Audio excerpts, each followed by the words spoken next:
many four-letter words can I use on that? Trying to switch to a double. Cheddar is driving. Nothing yet. Takedown, Michael Cheddar. Oh, Nick, I'm a top guy, so I love top wrestling. Hale trying to stick him. He does.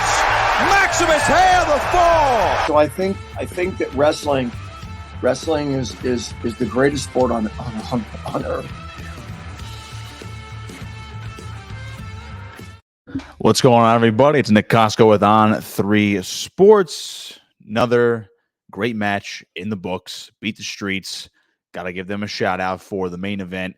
Andrew Alirez, Jesse Mendez, two NCAA champions going at it in a charity event up in NYC. Great to see. I'm glad I actually got to sit down and watch it. More on that in a second. Jesse Mendez comes away with a 4-1 victory. They used freestyle, so we didn't get to see him in a folk-style match. Totally fine with that. It's June. It's the summer. Totally fine. Nothing wrong with that. This could be a preview of a great NCAA final in 2025 should both guys be at 141. I know there's been more speculation about Andrew Alirez going up to 149 now that he's back in Northern Colorado, but both these guys are NCAA champs. Could very well see it. Two of the best guys in college wrestling, period. You need more of this in the summer. Now, how you get this, again, I know we have world championships, and of course we have the Olympics this cycle for this summer, but I like these events. So, a shout out to Flow. They do a great job with the who's number one stuff with Flow Grappling. I know Flow Wrestling was getting into some of these wrestling card type of things as well when you go back to the height of the pandemic, let's say 2020, 2021, where there wasn't much going on. You try to get these guys some matches, particularly the senior level guys. I like seeing stuff like this. I know the charity event for Beat the Streets is great every single season, or every single year, I should say, and they do put up a pretty good wrestling card, but this is obviously the hype match that everyone was looking forward to, and I got to give a shout out to Beat the Streets for actually getting that done in terms of a stream. Actually, they were able to put it up. It was on Vimeo last night. Zubil and Miller, another shout out to him for putting an additional live stream on his YouTube channel, considering going into yesterday morning, I didn't even see where this would even be streamed. It wasn't even announced it was going to be streamed. And sure enough, as soon as I tweet something out, which you can follow me at Nick Kosko 59, as soon as I tweet something out, I just get a bunch of responses. Oh, they're working on it. Here's the link. So good looking out for that, because I wanted to make sure I sat down and watched this match. And as far as the match is actually concerned, Mendez did win 4-1. Got a push out point. They exchanged push out points. He got a late takedown as Alirez tried to put his foot on the gas late in the match. They were both put on.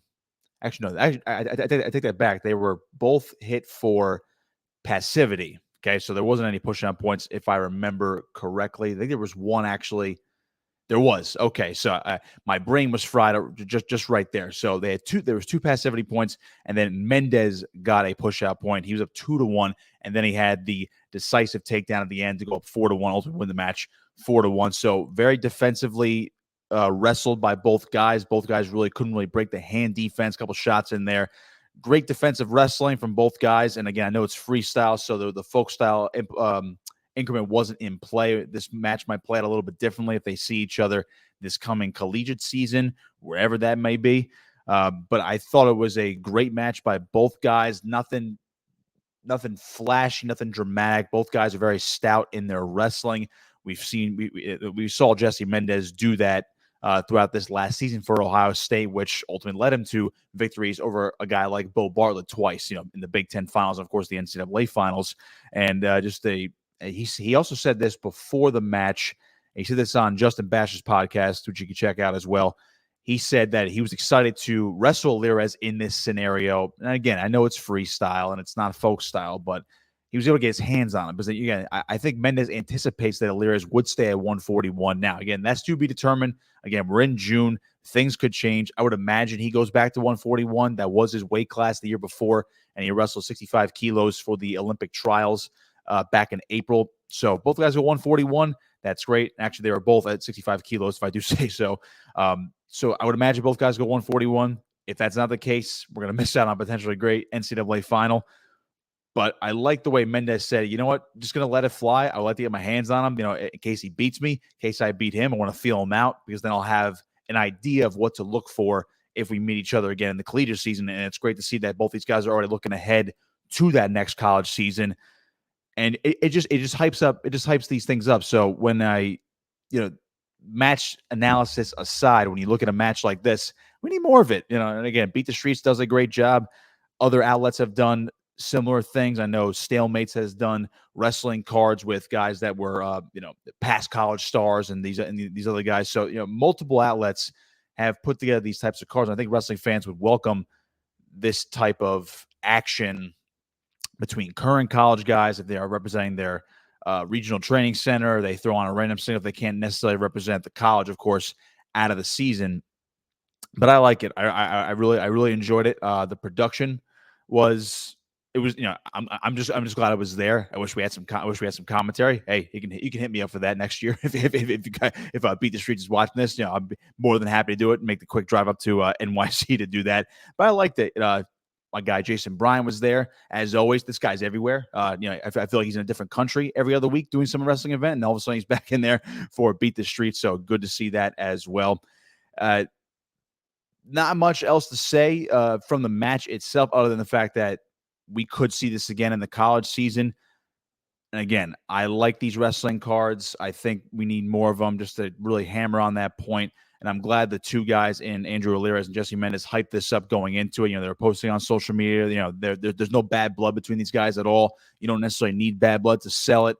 It's just two great wrestlers, two NCAA champions, two guys who wrestled in the Olympic trials that were just they were out there just trying to put on a show. Again, not the flashiest match, freestyle, folk style, doesn't matter. I think you're going to see, if these guys wrestled 10 times, they'd probably be pretty split evenly down the middle, 5-5, maybe a 6-4 in one direction in terms of how many times they would win. So I enjoyed seeing it. Hope we see more of this, whether it's Beat the Streets and we get more hype matchups. I think you have to go back to, what was the 2019 edition of Beat the Streets, where you had a lot of big names. I know, Anthony Ashnell wrestled, James Green, Nick Suriano wrestled.